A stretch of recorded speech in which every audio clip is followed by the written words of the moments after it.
Hikala, kumusta? May buntag Iligan, may buntag Mindanao, may buntag Pilipinas. Adlaw Miyerkules, Pitsa 25 ni buwan sa Hunyo, ning tuiga 2025. Sangan sa ato Station Manager, Pastor Robin Sulapas, kini ang inyong ka-isar Kabisaya Nunay B, ang matod sa hanay sa balita sa alas 7.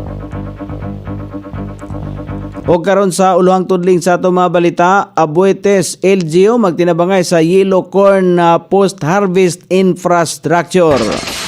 ICDRRMO Head Armin Aloro napiling treasurer sa LDRRMO Association. Department of Energy Secretary Garin gisigurong lagpas pa sa buffer stock ang supply sa lana sa mga petroleum companies sa nasod. Piston, nagprotesta batok sa big time price hike sa produktong petrolyo. Embahada sa Pilipinas sa Qatar gitambagan ang mga overseas Filipino workers nga magtago tungod sa mga air strike. Sa gawas sa nasod iske President Lee na numpa nga ibalik ang pakigpulong kauban ang North Korea. Balita sa kinabuhing Kristohanon, mga Kristohanon sa Nicaragua nakataho og papanglutos bisan pa sa bilangguan. Kini ang uluhang tudling sa ato mga balita nga dalit kanato ning istasyon. DXSR 106.7 sa inyong FM dial. Ang bugtong radyo sa Dakbayan Siligan nga nagsibya sa balang kasulatan, pinasubay sa inspired and preserved, not simply dictated King James Version sa Anchor Broadcasting Corporation. O karon sa kompleto nga detalye, may perma og Memorandum of Agreement MOA si Mayor Frederick Siao og ang Abuetes Corporation aron magtukod og post-harvest infrastructure alang sa mga tinanom sa mga mag-uma nga yellow corn sa mga bukirang barangay dinhi sa Iligan. Ang proyekto maghatag og mga storage og processing facilities aron mapreserbar ang mga inani sa mga mag-uma. Ang lokal nga pangamhanan migahin og 2 million pesos alang sa pagpatukod og usa ka storage facility sa Tuburan, Barangay Mandulog. Ubos sa MOA, ang Abuetes Corporation mohatag 1.5 million pesos alang sa pagtukod og pagpauswag sa dugang pa nga mga yellow corn post-harvest facilities. Nagpasalamat si Mayor Frederick Siao sa Abuetes Corporation og Pilmico Foods sa ilahang tabang og iya usab nga gidasig ang City Agriculturist Office nga magpadayon sa mga proyekto nga maka-upgrade sa mga pamaagi sa pagpanguma sa Iligan. Usa sa napiling opisyalis sa lokal DRRM officers, LDRRMO Association si Iligan City Disaster Risk Reduction and Management Office Head Armian Aloro atol sa 2025 National Congress niadtong Hunyo 19 ug 20 sa Costa Palawan Resort, Puerto Princesa City, Palawan. Unanimous og unopposed ang pagpili kang Aloro isip National Treasurer sa National Associations of LDRRMO of the Philippines.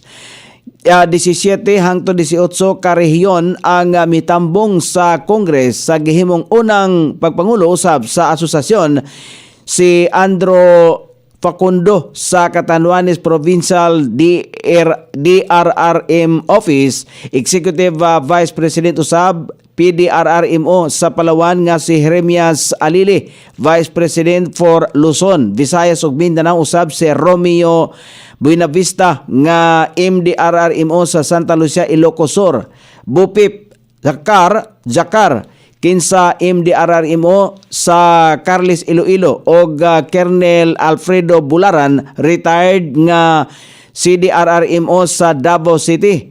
Mga bagong opisyal usab sa Philippine DRRMO si Chinky Giolosa sa MDRRMO Balasan, Iloilo kinsa Secretary General, Attorney Sheila Ariltero kon Artillero kinsa PDRMO sa Capiz og Deputy Secretary, Mario Mulingbayan nga PDRMO sa Occidental Mindoro isip Assistant Treasurer o Jan Fernandez Jr. nga PDRRMO sa Marinduque kinsa napiling auditor. Lakip sa naisgutan sa Congress ang paghimo og Magna Carta for public DRRM workers nga gitinguhang magduso ngadto sa Congress sa Hulyo. Apil sa ila ang gihimo ang resolusyon pag-awhag sa mga opisyal sa nasod nga unahon paghimog balaod ang nasangpit nga Magna Carta. Adunay resolusyon usab nga naghangyo kang Presidente Ferdinand Marcos Jr. nga ideklara nga National Public Disaster Risk Reduction and Management Workers Day ang Hulyo 12 nga mao usab ang National Disaster Resilient Month. Balita sa kauluhan, gisiguro ni Department of Energy Acting Secretary Sharon Garin nga adunay paigo nga buffer stock ag mga kompanya sa lana dinhi sa nasod. Luyo sa kabalaka sa publiko mahitungod sa posibilidad sa limitadong supply dala sa gyera sa tunga-tungang silangan. Sumala pa kang Garin, duha ka butang ang kinahanglan pagabantayan karon sa Department of Energy sa industriya sa petrolyo, presyo ug ang supply. Alang sa presyo sa mga produktong petrolyo, wala sumala pa mahimo ang Department of Energy mahitungod dinhi tungod kay diktar kini sa international market ang presyuhan ug mosunod lamang ang local company sa nasod.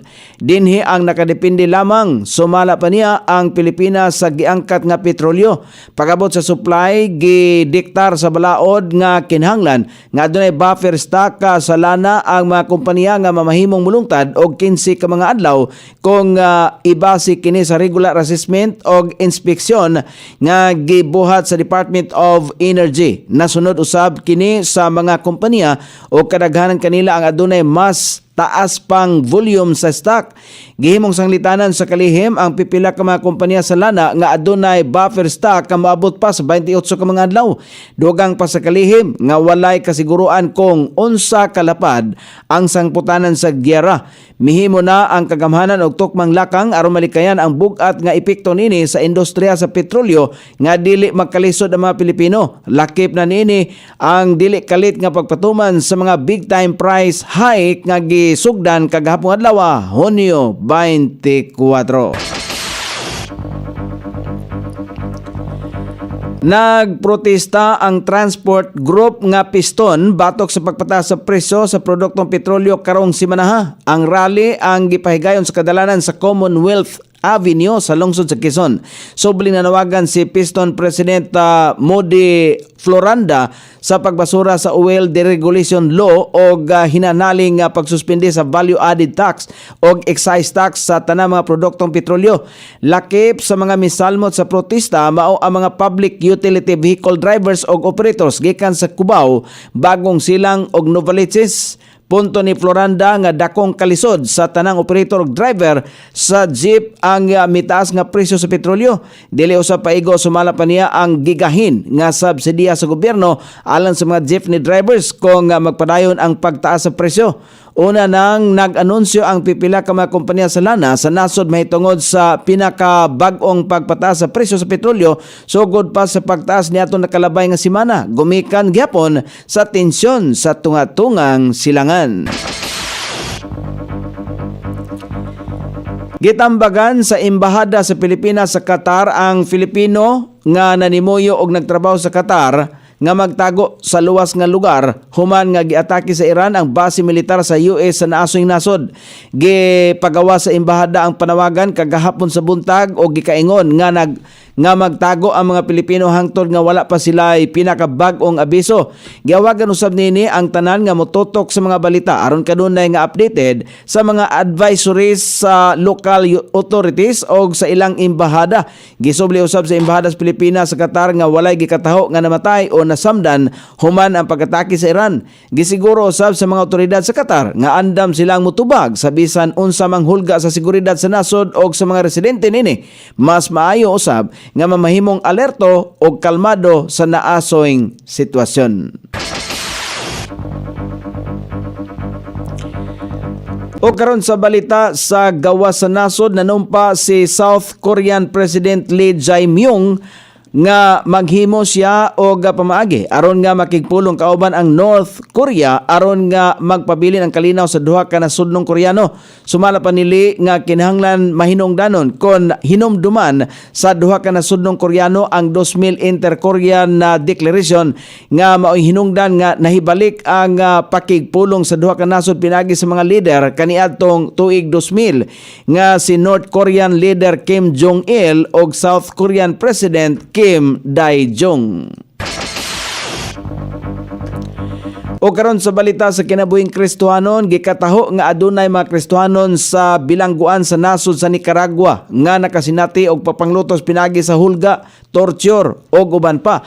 Adunay mga Kristohanon usab nga nakasinati sa nasoy mga pagpanglutos tungod kay dili sila uyon sa Sandinista National Liberation Front o sa Nicaraguan na government. Tungod sa naasoy mga pagpanglutos, adunay mga Kristohanon nga nangawala, nakasinati og psychological problem o disorder. Gibaharan nga mangita sa ilaang pamilya o abogado o nakadawat og dili maayong mga panglawas. Bisan man sa mga kaparintihan sa nasoy mga Kristohanon, gisalikway usab nga makadawat og bisan unsang tabang sumala pa sa libre nga pagtungha o pagpatungha o uban pang government service.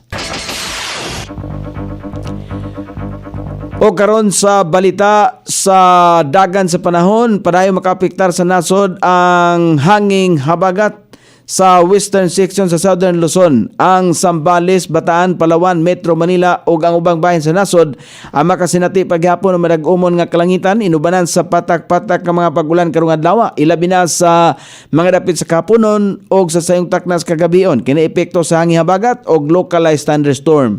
Sukod sa temperatura dinhi sa dakbayan siligan ang kabugnawon ana sa 23 ug ang kainiton mosangko sa 33 degrees centigrado. Ang adlaw misilang kaganiha sa alas 5:29 ug mosaop unya sa alas 6:28 sa sayong takna sa kagabion. Inyong nabati ang kinatibuk-ang hanay sa balita sa alas 7 nga dalit kanato ning istasyon DXSR 106.7 sa inyong FM dial. Ang bugtong radyo sa dakbayan siligan nga nagsibya sa balang kasulatan, pinasubay sa inspired and preserved, not simply dictated King James Version sa Anchor Broadcasting Corporation. Sangan sa tiksuat sa atong balitang internasyonal og sa kinabuhing Kristohanon, pitjan sa balita lokal Coney Island sa ato station manager Pastor Ruben Sulapas. Kini ang inyong ka-isar kabisaya Nonibi. Magpasalamat og moingon. Mayong buntag, Iligan.